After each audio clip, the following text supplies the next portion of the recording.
오늘도 기쁘고 감사하게 사는 하루가 되시기를 축복합니다.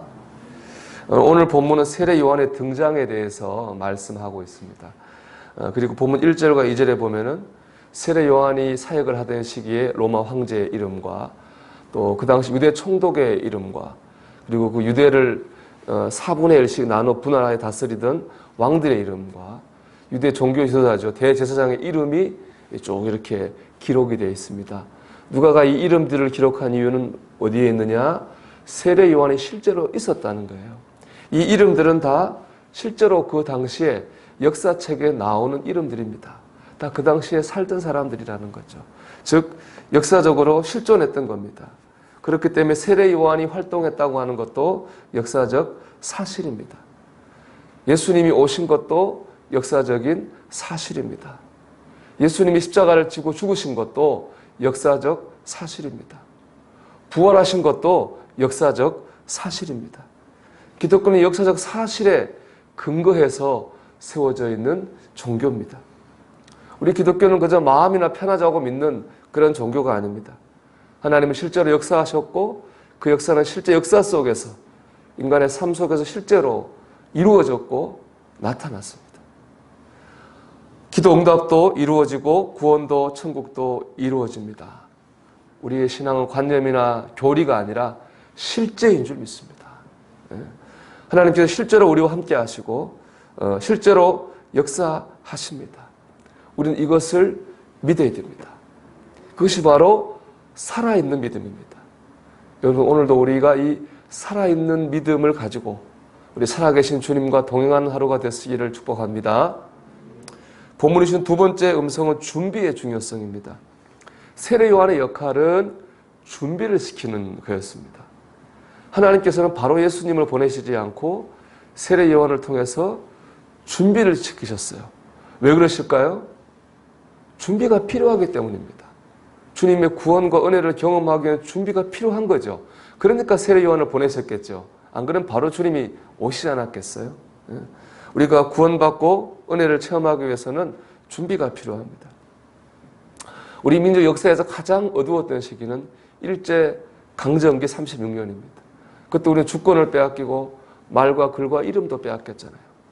일본말 쓰고 일본 글 쓰고 일본 이름으로 살았던 정말 치욕스러운 삶을 사는 시기였어요. 근데 그때 우리 민족에 복된 것이 있었습니다. 예수님이 들어왔어요. 복음이 들어왔습니다.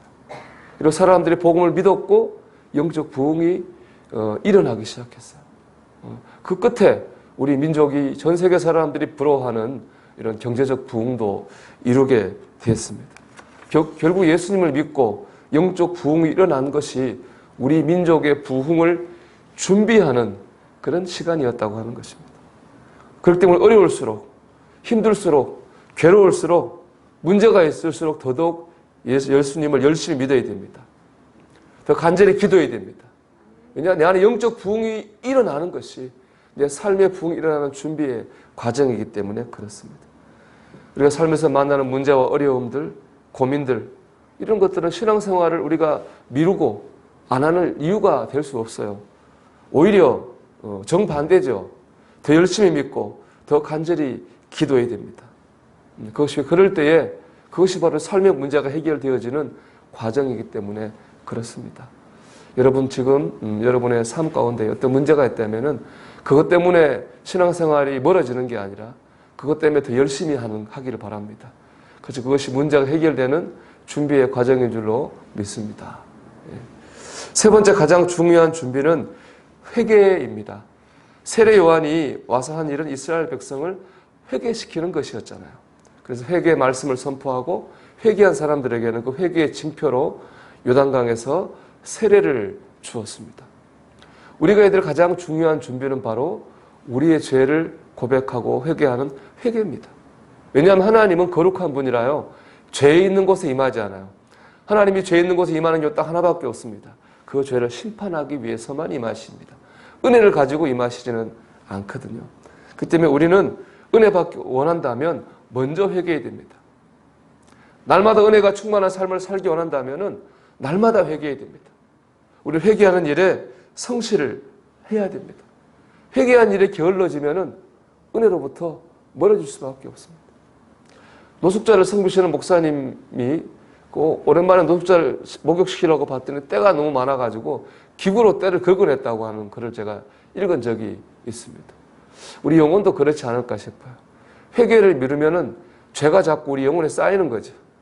점점 회개하기 점점 어려워지는 거고, 점점 하나님과 멀어지는 거고, 점점 우리가 죄에 눌려가지고 평안함을 얻을 수가 없게 됩니다. 여러분, 우리는 그렇게 하지 않도록 회개하는 일에 성실을 해야 됩니다.